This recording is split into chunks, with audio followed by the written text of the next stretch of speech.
All right, good afternoon, Corpus Christi. We're here with the law office of Joe Flores. Joe Flores, thank you for being here today to talk about privacy law. As always, thank you and your audience. You guys are awesome and you're growing and growing. So, congratulations. Thank you so much. Let's get right into the conversation about some of the changes that you have seen in privacy laws in the recent days or even months.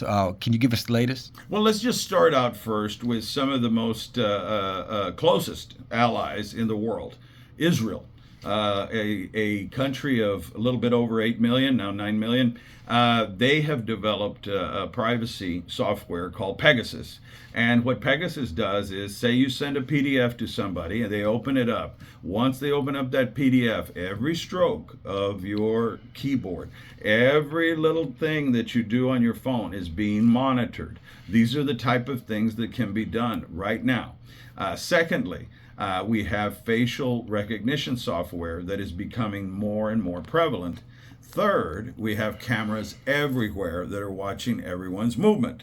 So, what we have combined together is something for good to protect people, but also can be used for bad. China, for instance, will use social points. Say you jaywalked, you being watched jaywalked. Say you hung around with a known troublemaker or dissident, you get more points deducted off your social score. And so when somebody wants to date you, for instance, they're going to go, oh boy, his social score is way low. I don't want to have anything to do with him. And you also get discounts in China when you ride on a plane. You can lose your passport and you can't travel because of your social points.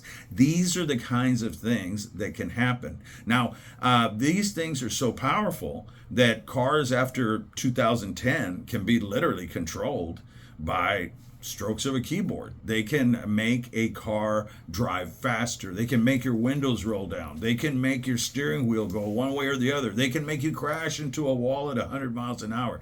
These are real technologies. This is not some sort of conspiracy. These are things that are happening now. And as we all know, it can even rock an election. It can divide us. And so those are some of the things that I'm talking about. How are those changes have you that you've seen have impacted your defense for your clients? Well, let's just talk about people that are on probation. Say I got them, I was defending them, and they asked for their passwords. I've had people have their probation or parole revoked because they posted or somebody tagged or shared that they were at a bar drinking. They're not supposed to be drinking or with people of ill repute.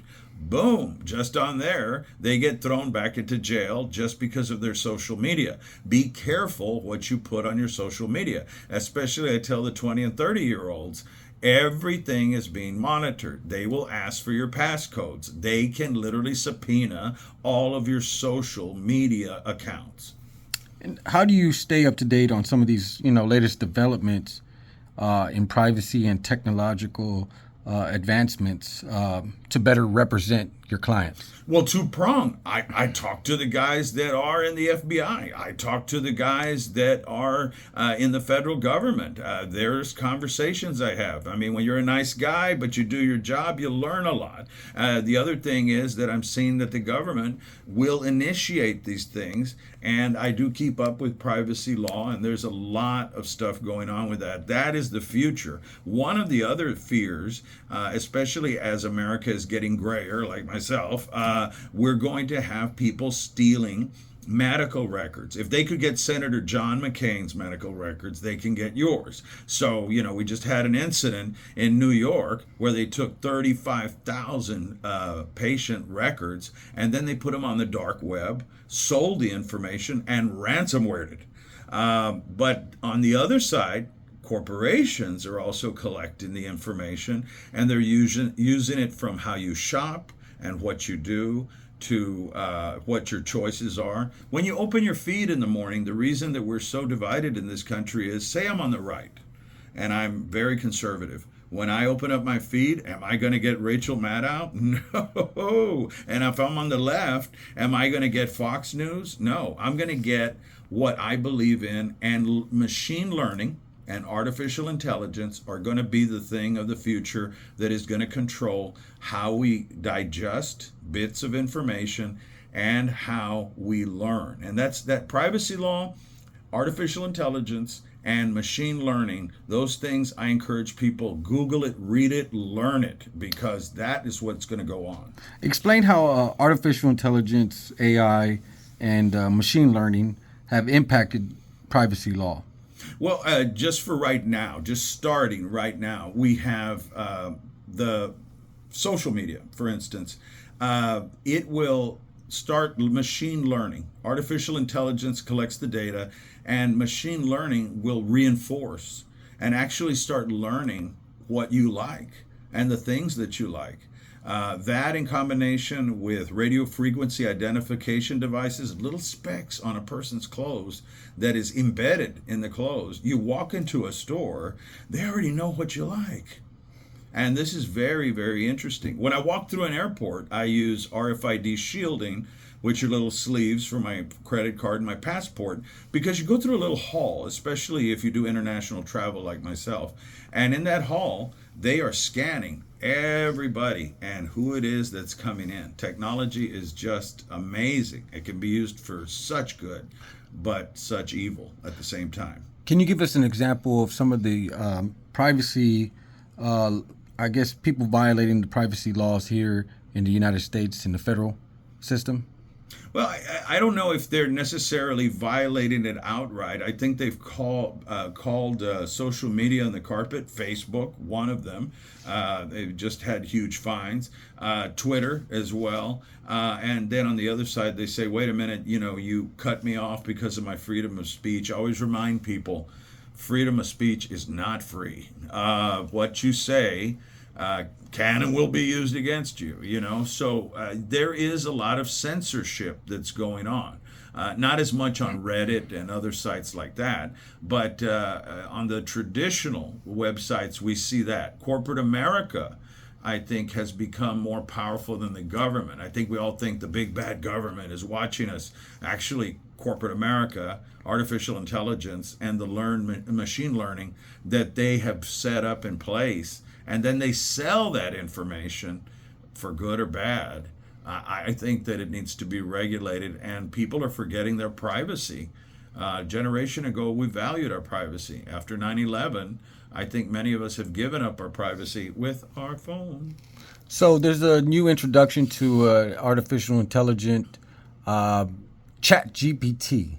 And is that something to be concerned about at this time? Well, a lot of people use it as a tool, from lawyers to doctors to just the regular layman. And they say, hey, what is this? And it's like Google on steroids. It gives you the exact response, but it starts tracking what you're asking for. It starts tracking everything. And then it starts really learning about you, really in-depthly learning about what's in your head.